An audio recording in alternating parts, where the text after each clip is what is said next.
Hi everyone, my name is Katie. Welcome to Chords Records. Jackson C. Frank. Who was he and what is the album this week that's been released as a cover of all his songs? I'm going to share that and I'll go back a little bit and just give you an overview of who this incredible folk singer was. Many have called him the most famous folk singer you've never heard of. Folk singer-songwriter from the mid-60s. And I discovered him only fairly recently when I had pre-ordered an album from the local Australian label Impressed Records. One of my favourite labels in the world. Shout out to Luke Bevans.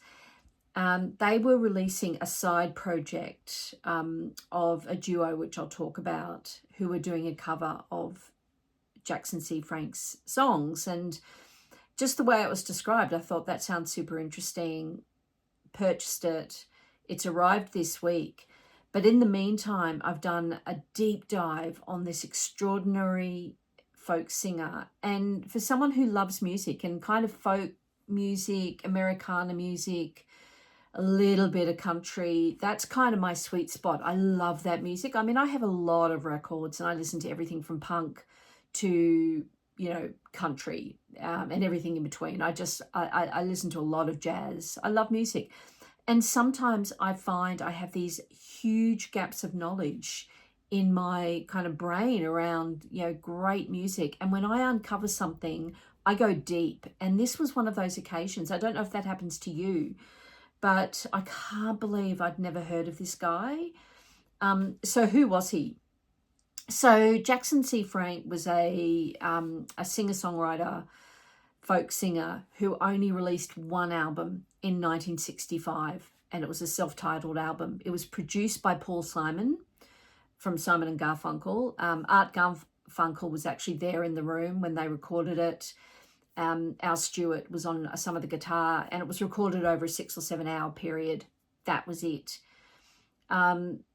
And that album kind of went a little bit into obscurity. It was, musicians knew it, and the leading track on it, Blues Run the Game, has been covered by a lot of people. And it's become sort of more and more popular in the kind of recent times. It's been used in a few TV series soundtracks like This Is Us, etc. But who was he? He was this young man who had had a tragic incident in New York when he was 11. He was in his little school and the furnace blew up and 15 of his schoolmates died, including his little girlfriend. And he was in hospital for 8 months, and that kind of formed his life. It sort of dictated his future health issues, of which he suffered extraordinarily from, tragically, and probably lost his life to that event eventually. He died when he was 56 in 1999. But after he kind of moved to England in his 20s and he made this album, that was in 1965, and then in 1966 his mental health took a massive kind of turn for worse, and he never fully recovered. Every now and then he was pulled out of obscurity and people would find him, and he was disheveled and homeless, or just not, fallen on bad times. And he'd record a few more songs and he'd try and release an album. He'd do something here and there. But he never fully recovered, and he really was. He was diagnosed with schizophrenia. He denied it. He said he had, serious depression from the fire incident. Half his body was burned. It was so tragic. But he had mental health issues, and the stories that you read about him are just extraordinarily. And coincidentally, when I was doing the research for this video, just this week, a documentary, the first documentary of his life by a French filmmaker, has been released, and I think it's been released on the 4th of May, 2025, and it will have limited kind of cinema release in the UK. So if you're in the UK, potentially look out for that. Hopefully it'll come out on one of the streaming platforms so I can have a look at it. In Australia, I'd love to watch it. The trailer's now on YouTube, so you can have a look at it, and they interview everyone that has known him in his life. So from that deep dive, it gave me this kind of new appreciation for him. If you stream the album Jackson C. Frank, from the first note, from the very first like sentence, you understand what a beautiful songwriter he is, what a beautiful singer he is. His guitar playing is stunning, and he took up guitar playing when he was in hospital after the fire when he was 11, and because of the damage to his body, he developed a different style of finger picking, which kind of developed a sort of a unique sound of his. So fascinating man. He was a poet, and I can understand why he inspired so many. So that song I referred to, Blues Run the Game, has been covered by everyone from John May. Simon and Garfunkel did an outtake of it in 1965, in fact, and that's a beautiful version. Bert Jantz from Scotland, from Pentangle, did a cover in 1975, and later on Laura Marling has done the most exquisite cover. John Mayer sings it. Counting Crows, Adam from Counting Crows, he considers it a really important song in his life, and they perform it often live. So it has kind of stood the test of time, and everyone, all these people love this song.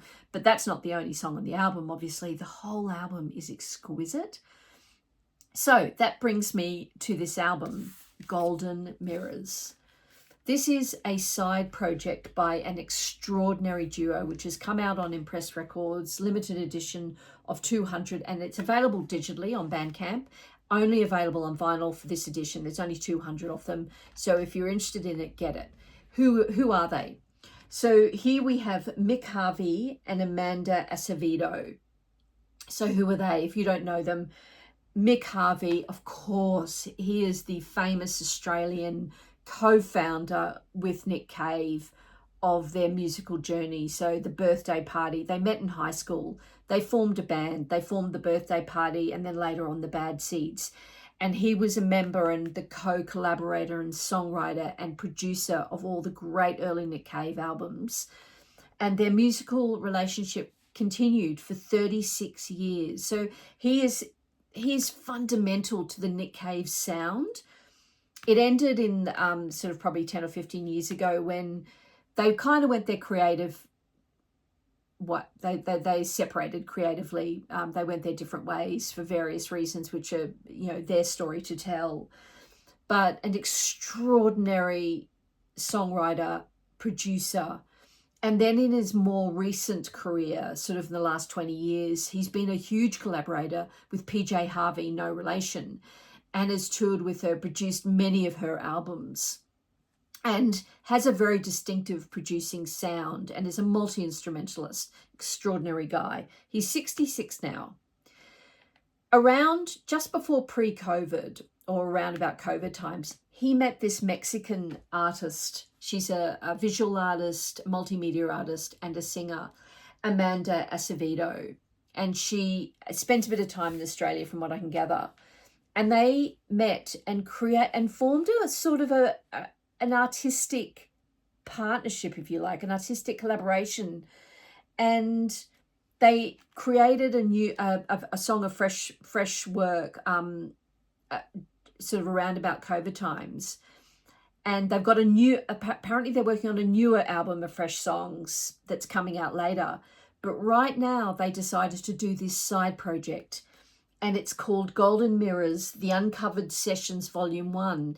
And it's the start of a new project they want to do where they pick an artist and they cover their music. So hopefully it will continue. And of course, the first one was an album of songs by Jackson C. Frank. And it is beautiful. It's nothing like Jackson C. Frank. Now that I know his music, and he's just so melodic and folk singer in the truest sense. They cover his songs in such a way that brings in this atmospheric, musical landscape. It still has the elements of his songs, but it brings this rich texture of kind of a modern sound to it. And you can almost hear, I think of it as Nick Cave, but it's Mick Harvey, obviously. But you can almost hear a Nick Cave influence on this album of songs. Now, the songs themselves, I'll just take off this obi. The songs themselves, I'll just hold it up here. So if you're a fan of Jackson C. Frank, you'll recognize some of the songs. But they've only included 3 songs from the only solo album. And that is Blues Run the Game, My Name is Carnival, and Dialogue, I Want to Be Alone, or I Want to Be Alone, brackets dialogue. It's been called various things. Those 3 songs are the only original songs that were officially released. All the rest of the songs are selected from his tries at coming back to music over the years. So there are a couple of songs from his failed late 60s second album, which never took off. He recorded a few songs in 1975. And then he recorded songs in 1998 in his kitchen, sort of haphazardly, the year before he died. And there's one song on here called The Night of the Blues, which is almost a combination that they've taken liberty and they've joined 2 parts of songs together to form a whole. I really like that artistic endeavor and the bravery to kind of take on that music and kind of reshape it and form it, because what is art except exploration, really? So I cannot recommend this album highly enough. Kudos to them. Kudos to Impressed Records for releasing it. It's a winner. It's absolutely brilliant. So if you are a fan of Jackson C. Frank and you want to hear his songs done in a whole album in a new way, I highly recommend this album. Now that actually brings me to another album which was released this week, The Threads of Music. I've said it before in my videos. I absolutely love it. There are all these connections. So Jackson C. Frank was he was living in UK, London in the 1960s. I didn't mention that he'd got when he turned 21, he got a massive insurance payout from his fire, and the equivalent of sort of $1 million or more, and he did kind of fritter it away, but he had the luxury to be able to travel and do things. He met Sandy Denny while she was still a practicing nurse of Fairport Convention, and I think they were lovers for a brief moment, and he actually was the one that convinced her to leave her profession and become a full-time musician. And she actually also covered one of his songs, Milk and Honey, off the album, which was quite a famous hit. Sandy Denny, we all know who she is, extraordinary voice. Well, this week, an artist called Casey Velza released her latest album. And I know I say this a bit, but honestly, this is going to be in my top albums of the year. There's one track on here which potentially is my favorite song of the year. I saw her recently in my small town.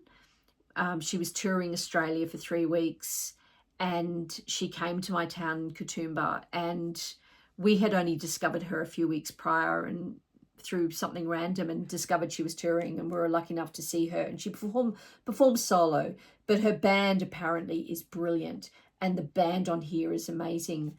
She has been likened to Sandy Denny.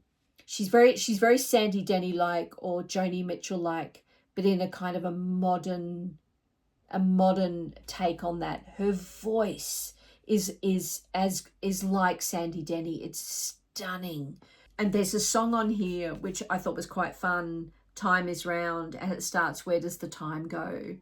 And I read an interview recently where she said it was kind of unintentional to the nod to the Sandy Denny song, but you know, kind of fuck it.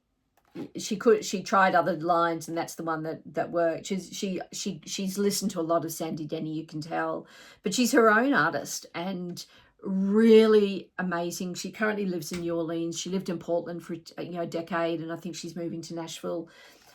We have a couple of her other albums. While she was here, I asked her to sign them. So lucky enough to have, this was her last one, Cassie Velza Knows Nothing. And then her previous one from, just pre-COVID, 5 or 6 years ago,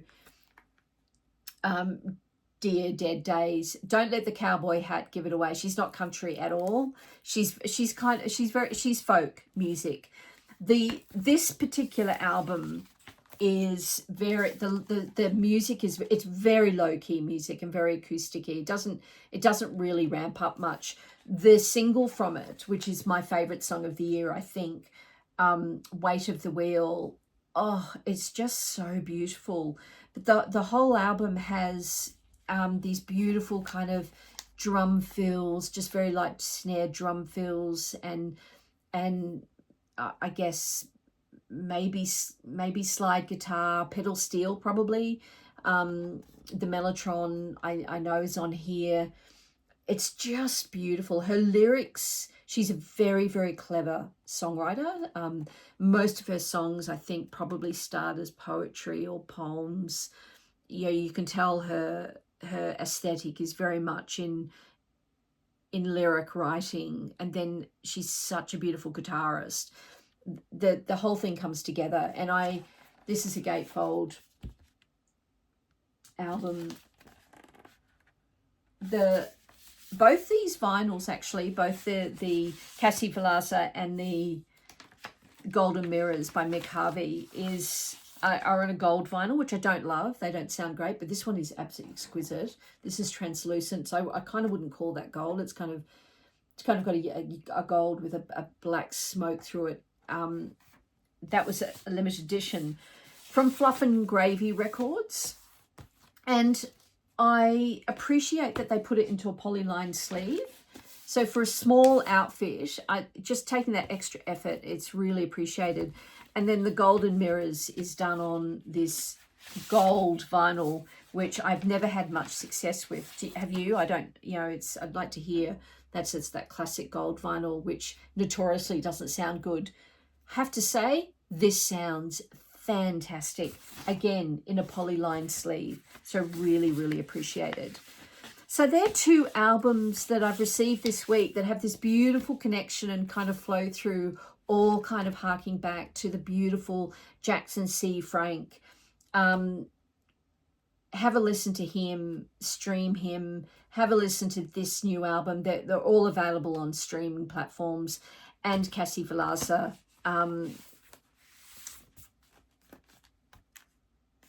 That's it. And I'll see you in the next video. Oh, could you subscribe? I'd love it. Thanks very much. Bye.